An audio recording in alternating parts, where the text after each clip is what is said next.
It's 2 a.m. You're out beyond the wire. Your team's dismounted, moving through some nameless compound you'll forget by morning. And then it happens.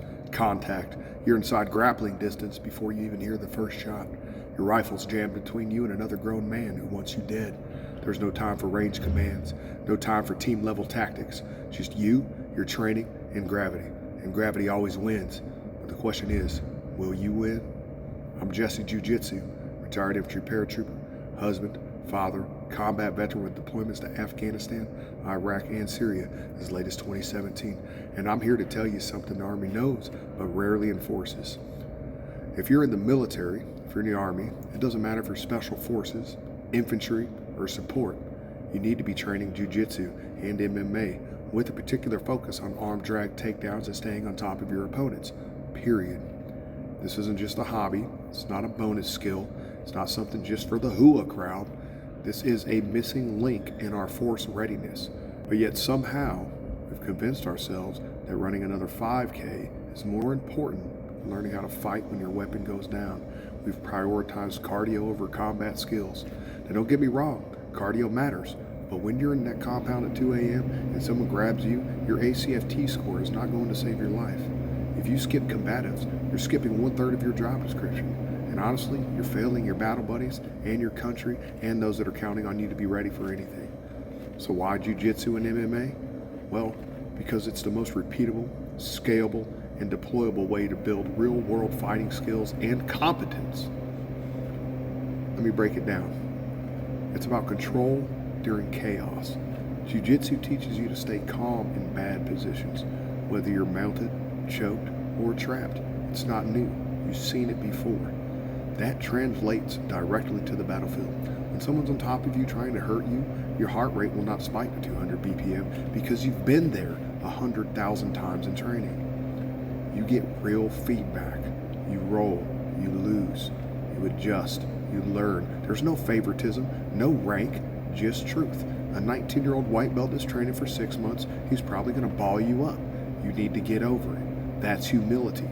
That's immediate feedback loop, and that builds competence fast. Submissions without destruction. In many military operations, the mission is to control, not kill. You may need to detain, disarm, or neutralize someone without putting warheads on foreheads. Jiu-Jitsu gives you that option. You can choke someone unconscious without permanent damage. You can control them without killing them. Sometimes that's exactly what your mission requires. Adaptability. Jiu-Jitsu is about adaptability. It's about adjusting under pressure. Like patrolling, just like CQB. Plans break down. Your initial grip fails. Your position gets reversed. Submissions get defended. Jiu-Jitsu trains your mind to adapt, not to freeze, to chain attacks together, to think 3 moves ahead, 5 moves ahead while someone's actively trying to hurt you. It plays directly into weapon retention. Something basic Combatives program barely touches. What happens when someone grabs your weapon? In Jiu-Jitsu, you learn to leverage, learn how to fight for grips, learn how to maintain control of certain objects while someone's trying to take them, like their arm, their legs. This translates directly to keeping your rifle when someone's trying to disarm you. You don't need to be a UFC champion, but if you can't control a 160-pound man who's attacking you, it's about the average-sized man, what makes you think you're ready for combat? Now listen carefully. This isn't just for the infantry, right? Support MOSs, I'm talking to you as well. I get it. You sling fuel, you're pushing paper, you run cable, you man the chow hall, right? You didn't sign up to grapple with grown men in Kandahar, but you know what? Neither did dozens of support soldiers who have been kidnapped, overrunning convoys of cops across Iraq and Afghanistan. And let me tell you, combat doesn't discriminate by MOS. The enemy doesn't check your ERB before they decide to attack you. When your convoy gets hit, when the mortar lands in your compound, when the VBID goes off near your checkpoint, you're not going to rise to the level of your rank. You're going to fall to the level of your training. And if your training does not include Jiu-Jitsu, you're probably still going to be okay because you have good military training.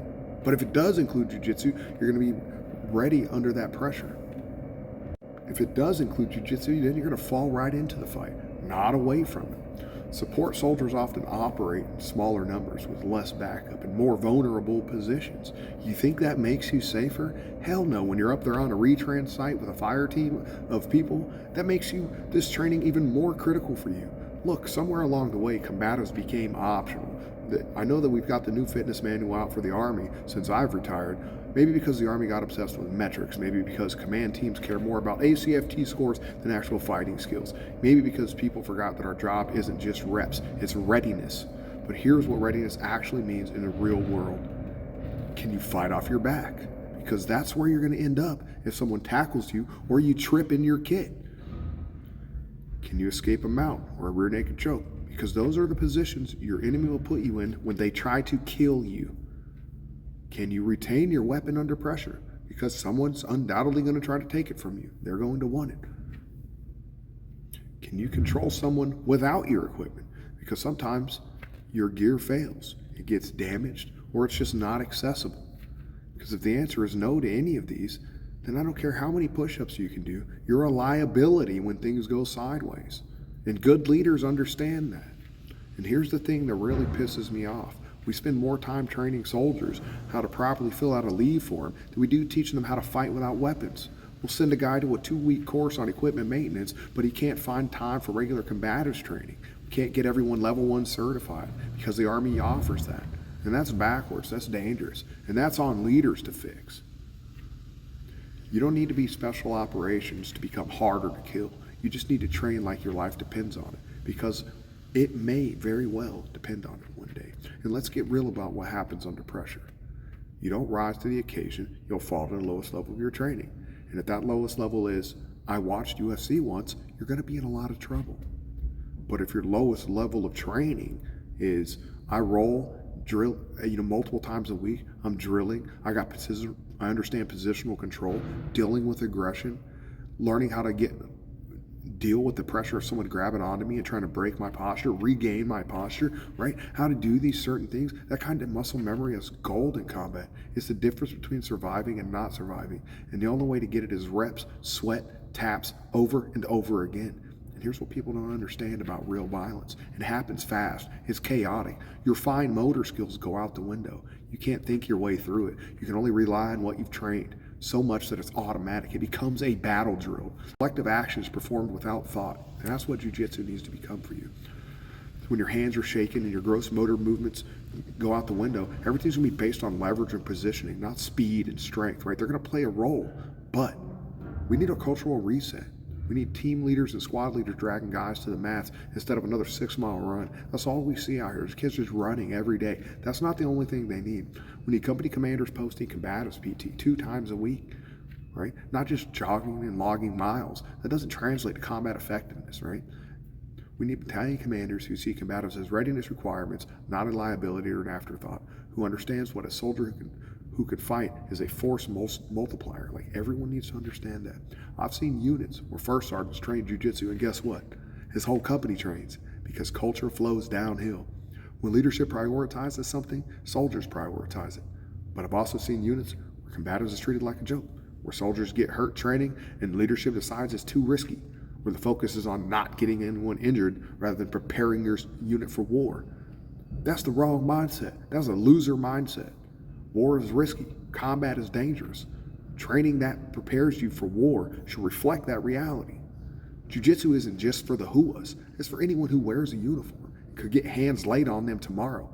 And that's definitely every soldier. That's definitely every military member. Because that enemy doesn't care if you skip practice. They don't care if your leadership thought combatives was too dangerous. They don't care if you focused on safer training that made everyone feel good, right? They don't care about that. They care about winning. And you should care about winning too.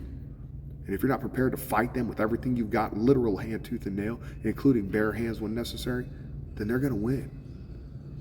So how do you start? It's simple. Almost every military installation has an academy around you, so find a gym. Look for a jiu-jitsu or academy or MMA gym. And not, it could be in a strip mall, it could be wherever, but just look for something and find a place where they kind of compete, where they roll live, where they make you uncomfortable in a good way, but where they also understand not to hurt people. Because you can't get hurt, but you also kind of have good insurance. So remember that. You don't have to be a savage, just start. Consistency is gonna beat the intensity. 2 days a week over a year is better than 5 days a week for 6 months, right? Because you're going to spend more time thinking about your training and building neuroconnector and pathways, right? Learn how to move your hips before you try to jump into arm bars. Learn how to breathe when someone's on top of you. Learn how to stay calm when you're getting dominated. And you're going to learn how to be humble. And then also, please just go in there humble if you haven't been in there yet. You're going to get tapped. Good. That means you're learning. Every tap is data for you to take inside and synthesize for the next position in the next training session. You're going to be learning about leverage, positioning, and staying calm under pressure. I can't harp on that enough. Don't wait for a unit to mandate it. Be the guy that trains first, the one who raises the standard. Be the soldier who walks into the compound at 2 a.m. knowing that whatever happens, you're ready for it. If you're not training martial arts and jiu-jitsu with a focus on arm drags and takedowns to stay on top and dominant position when you got to take people, you're not doing that. Make combatives a priority in your PT schedule. Your job is generally to prepare your soldiers, not to keep them comfortable. Let me close with this. You can't control what war is going to throw at you, but you can control what kind of soldier shows up to face it. Jiu-Jitsu builds the kind of soldier who doesn't panic under pressure, who stays sharp, breathes deep, fights smart, and the kind of man I want next to me in the attack.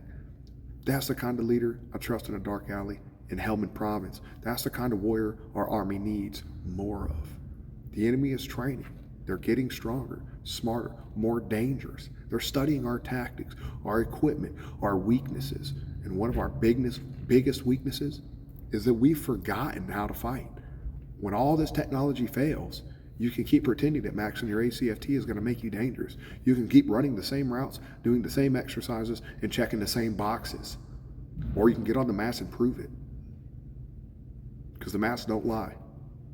Train hard, stay sharp, be ready for anything. Because somewhere out there is another compound at 2 a.m. and it's waiting for you. And when you walk through that door, when gravity takes over, when it's just you and your training, you better be ready to win. I'm Jesse Jiu-Jitsu, husband, father, retired infantry paratrooper, BJJ black belt and academy owner here in Alaska. I'll see you on the mats. All right, gentlemen, the rules were explained in the back. Make sure you listen to my commands at all times. Protect yourself at all times. If you wish to touch gloves, you do so now. Go back to your corners. All right, here we go. Say hello to the lovely AFC Cage Girls, Shari and Kika, brought to you by Ryan and Taylor Clinic. Yes, live UFC Fight Pass. Brian Dyer, Jesse Hall, third man, Jared Simmons. I'm Kevin Avila, Tay Yoon with me right now. Jesse Hall's doing the Conor McGregor here. I can dig it. It looks like he's about to have some fun. Let's go, man.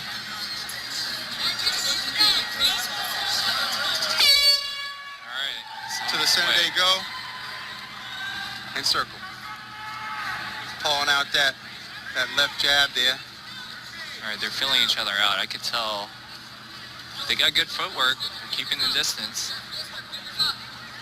Ooh, to the body nice right body away. Shot. Yeah. As I mentioned before, you know, orthodox and southpaw, that rear leg kick to the body is always effective. It not only... Oh, wow, he's peppering him. Oh, wow. He's taking shots. Did he